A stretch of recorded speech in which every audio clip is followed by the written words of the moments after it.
Fala conosco, meu Pai, através da Tua palavra, não aquilo que nós queremos, mas aquilo que nós precisamos ouvir, Deus. Fala com a gente, nos orienta, nos ensina, para que através da Tua palavra possamos crescer na fé. Em nome de Jesus. E quem crê diga amém e graças a Deus. Amém. Uma das perguntas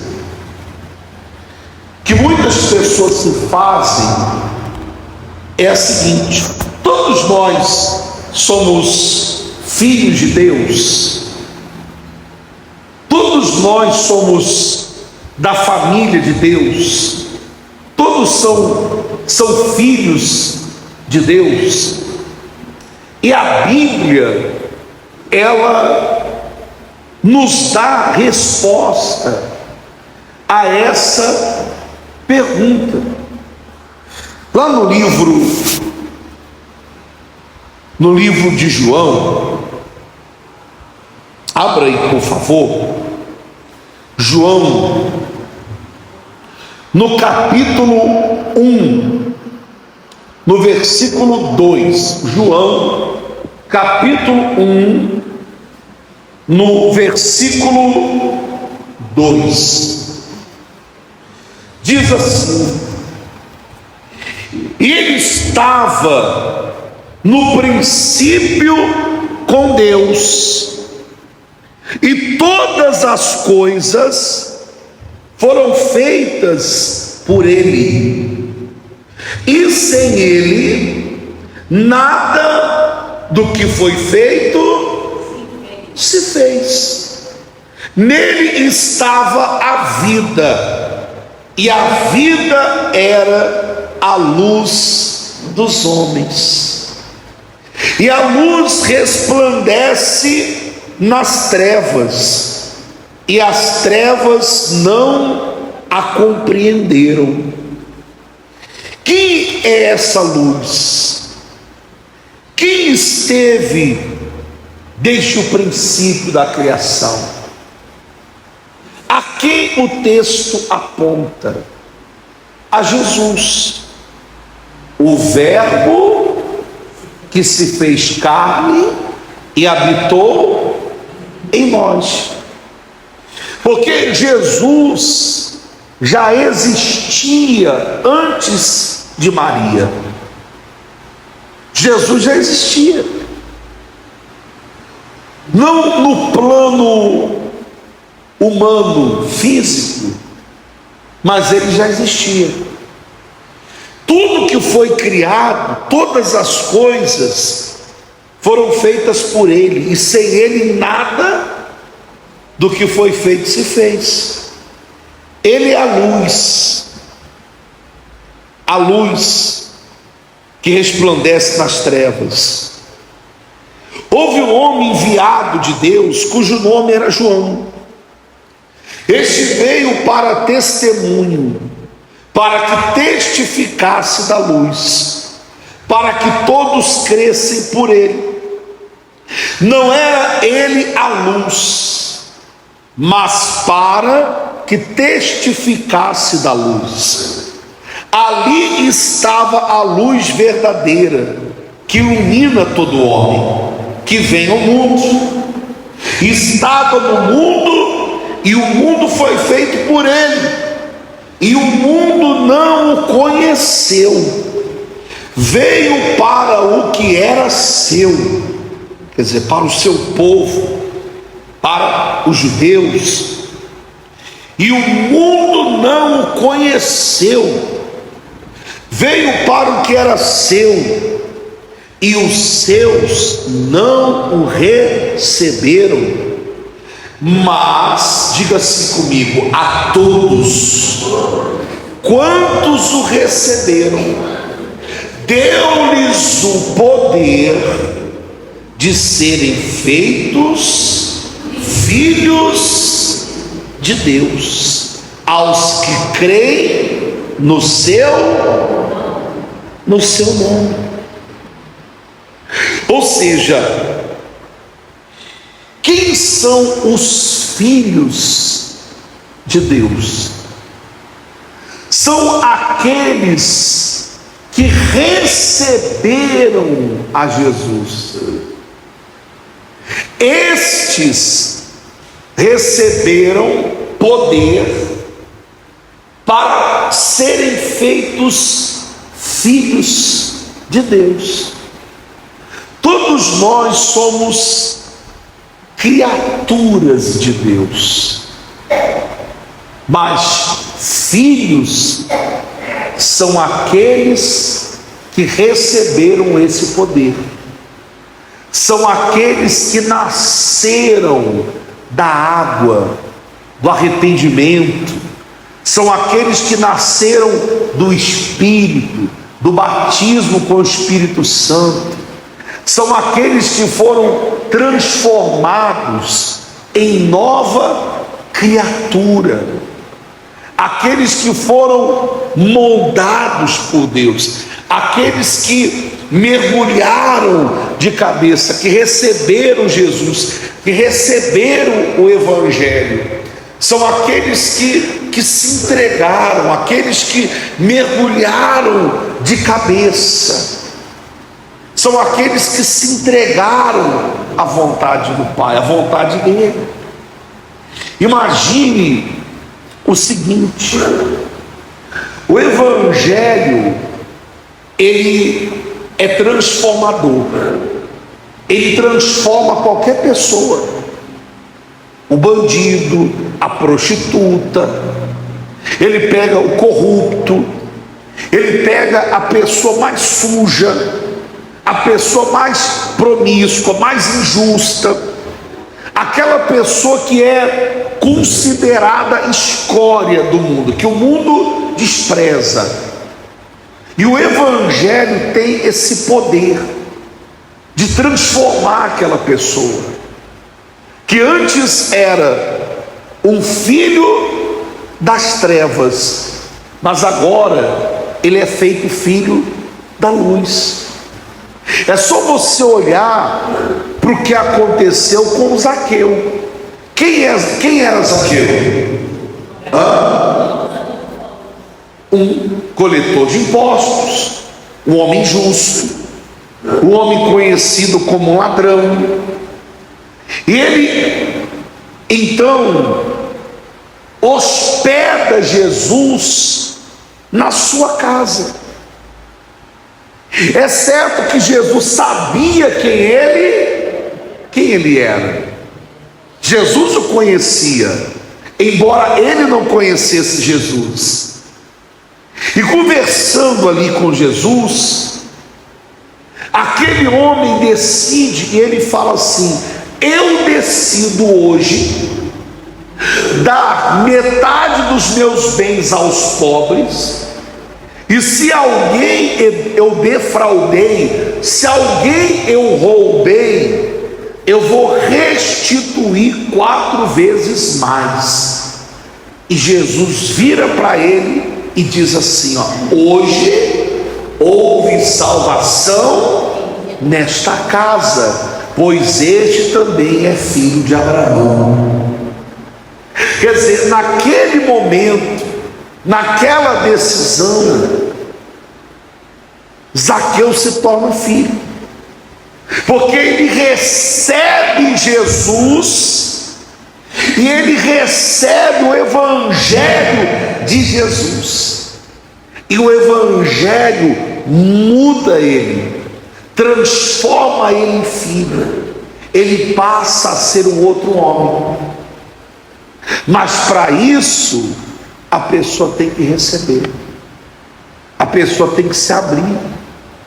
Não basta apenas estar dentro da igreja, não basta apenas ouvir o Evangelho, não basta apenas conhecê-lo, é necessário, fala-se comigo, recebê-lo, viver e praticá-lo,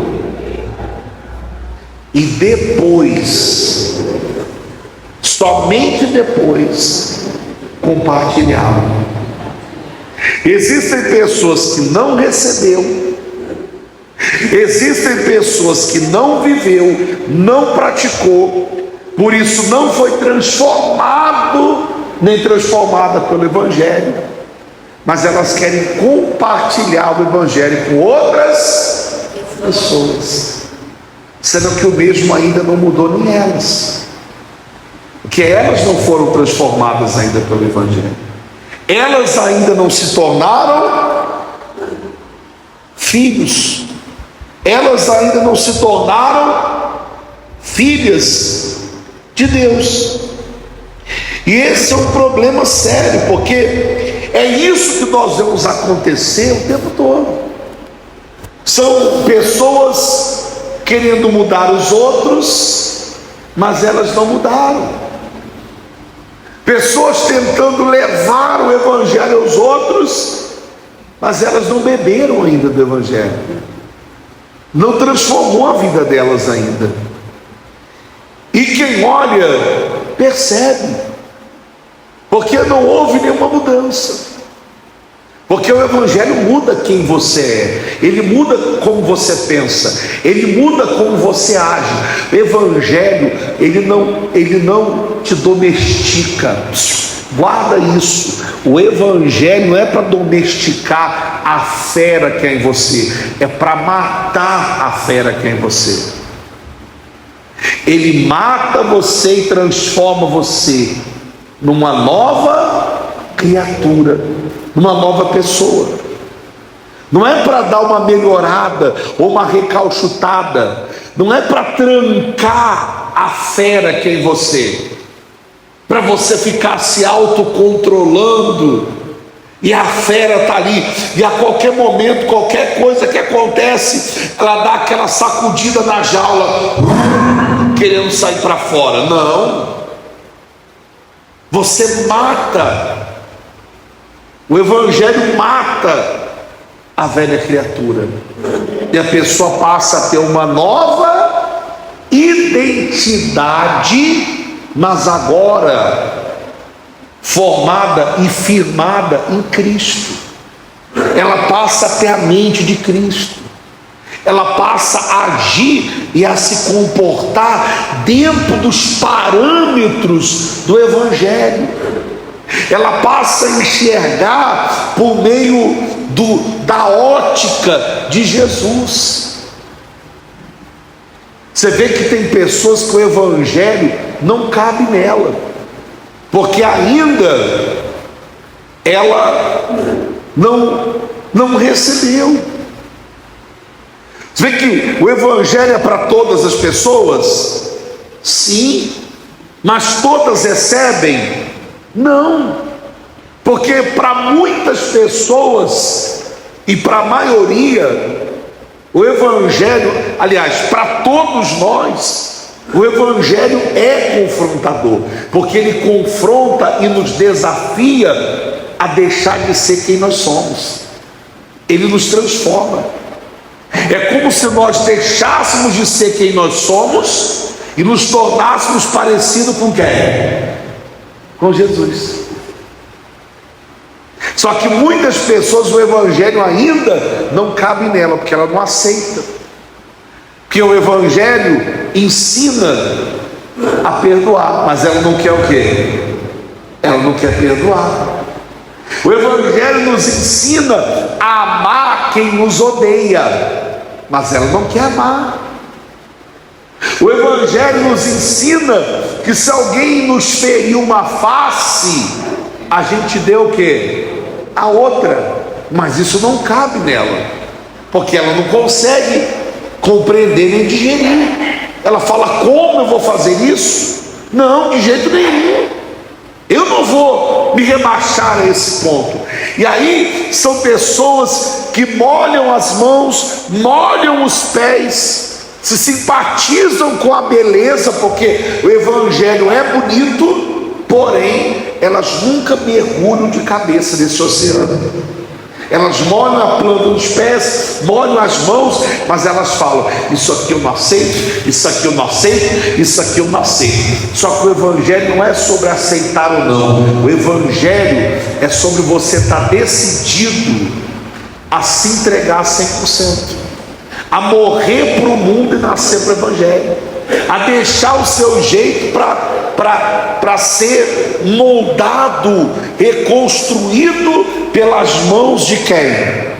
Pelas mãos do próprio Deus. E isso todos aceitam? Todos estão de acordo com isso? Claro que não. Olha o que diz aqui em Lucas 8,19. Lucas 8,19. E foram ter com ele sua mãe e seus irmãos. Foram ter com quem? Com Jesus. E não podiam aproximar-se dele por causa de uma multidão. E foi informado por alguns que diziam: estão lá fora tua mãe e teus irmãos, que querem ver-te. Mas respondendo ele, disse-lhes: minha mãe, meus irmãos são aqueles que ouvem a palavra de Deus e o que? E a executam.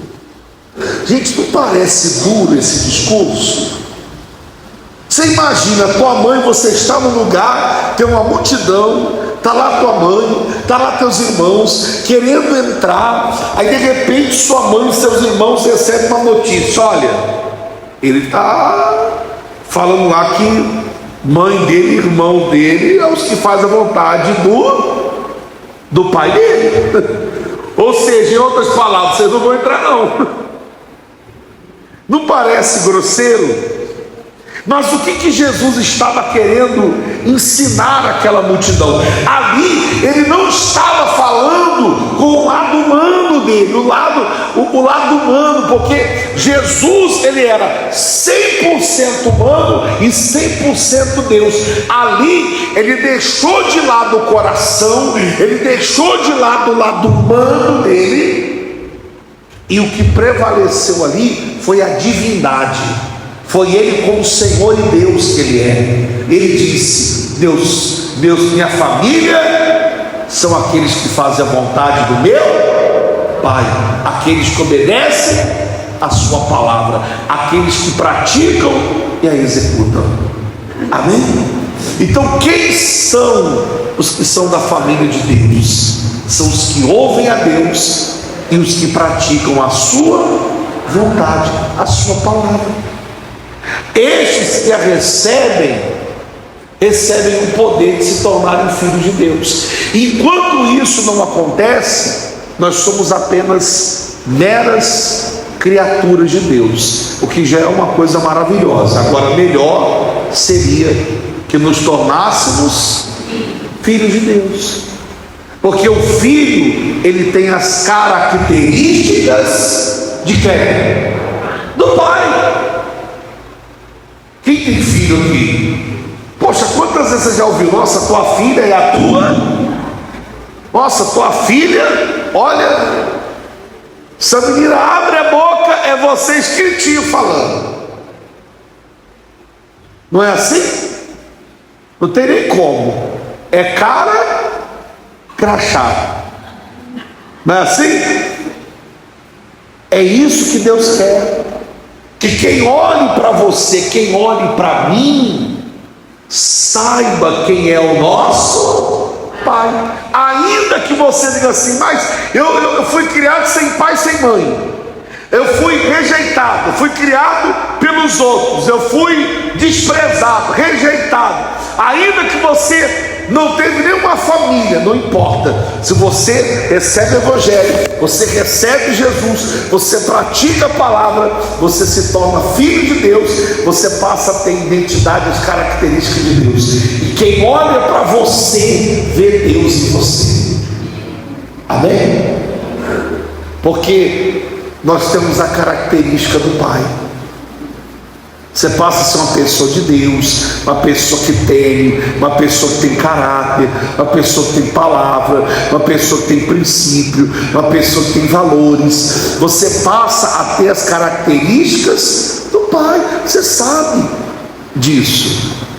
Quando nós nos tornamos filhos, você vê, por exemplo, que aqui no livro de Efésios, capítulo 2, versículo 19, fala algo interessante, diz assim, Efésios 2,19: assim que já não sois estrangeiros nem forasteiros, mas concidadãos dos santos e da família de Deus. Você sabe que todo forasteiro ou estrangeiro, quando ele está fora da sua terra natal, como é que ele se sente? Um peixe, ainda que ele domine o idioma. Porque ainda que você domine o idioma, todo mundo sabe que você não é daqui. Sim ou não? Vai para os Estados Unidos, por exemplo. Você pode ter um inglês perfeito, alguma coisa, e você vai denunciar que você não é de lá. Você pode ter certeza. Você quer ver só aqui no Brasil, você abre a boca, a pessoa fala assim, você não é daqui. Não é assim? Você é mineiro. Se você for lá para São Paulo, você vai chegar lá em São Paulo, alguém vai dizer assim, você não é daqui não. Não é assim? Eu abro a boca e o pessoal fala, não, você não é daqui não. Quem aqui é do Nordeste? Você abre a boca, a pessoa fala, não, você não é da terra não. Aí você pergunta, por quê? Porque o modo de falar te denuncia. Você não é daqui. A mesma coisa acontece quando você abre a boca.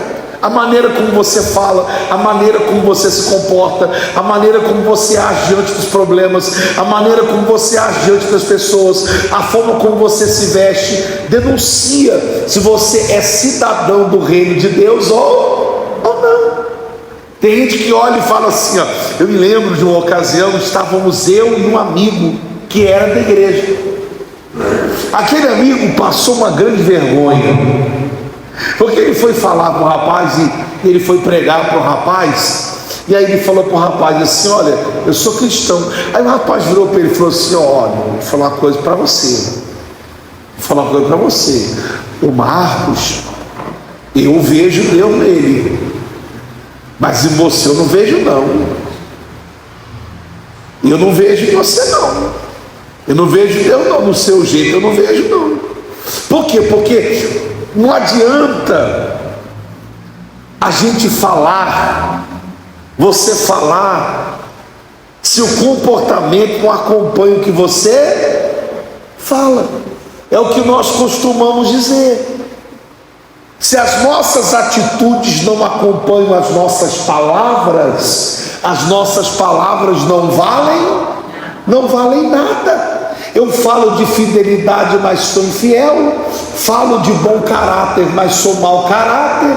Falo de família, mas não honro a minha. Quer dizer, não adianta. Então o modo de falar, o modo de se comportar, o modo de agir, o modo de ser, denuncia de quem nós somos filhos e de que terra nós pertencemos. Nós somos cidadãos de onde? Do céu ou da terra? Nós somos filhos de quem? Da luz ou das trevas? De Deus ou do diabo? São as nossas atitudes que vão dizer. E para terminar, olha o que diz aqui, para a gente finalizar aqui. Discurso pesado, porém muito forte. João 8, 44. Olha que palavras. Vós tende, olha só, por pai ao diabo, e quereis satisfazer os desejos de vosso pai. Ele foi homicida desde o princípio e não se firmou na verdade, porque não há verdade nele. Quando ele profere mentira, fala do que lhe é próprio, porque é mentiroso e pai da mentira. Ou seja, aqui ele está nos ensinando que existem sim os filhos de Deus, os filhos da verdade e os filhos do diabo, os filhos da mentira. Fique em pé, por favor. Deus não busca pessoas perfeitas, Deus busca pessoas sinceras. Amém? Ô pastor, eu estou todo perdido, estou todo enrolado, eu estou mais perdido que segue tiroteio. Eu reconheço que eu não nasci de Deus, não. Eu não mudei, eu sou a mesma pessoa. Eu estou tentando salvar os outros, mas nem eu estou salvo. Como é que eu faço? Se entrega a Ele hoje, receba Ele agora, abra o teu coração, reconheça isso. Amém? Isso não é vergonha, nem demérito para ninguém, isso é sinal de humildade. Amém, gente? Eu quero experimentar do Evangelho, eu quero mudar, eu quero mergulhar de cabeça. Lembra de Paulo e Silas quando estavam na prisão? Que veio aquele terremoto após eles orarem e as prisões veio abaixo, o carcereiro quis se matar e Paulo e Silas gritaram: não faça isso, estamos todos nós aqui.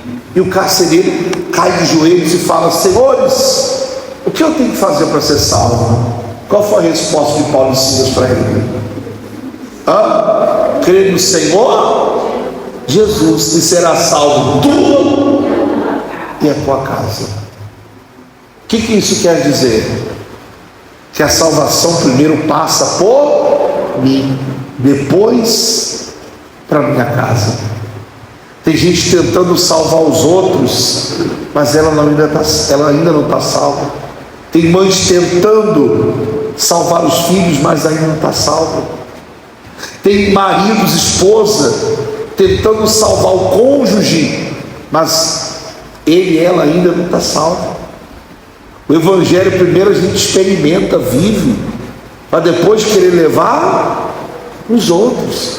Então abra-se para o Evangelho, abra o coração para Jesus, deixa Ele trabalhar primeiro em você, deixa Ele tratar primeiro você, deixa Ele curar primeiro você, deixa primeiro Ele transformar você, se arrependa primeiro, se humilhe primeiro, se conserte primeiro, deixa Ele primeiro fazer a obra dentro de você, depois Ele vai fazer através de você. Amém?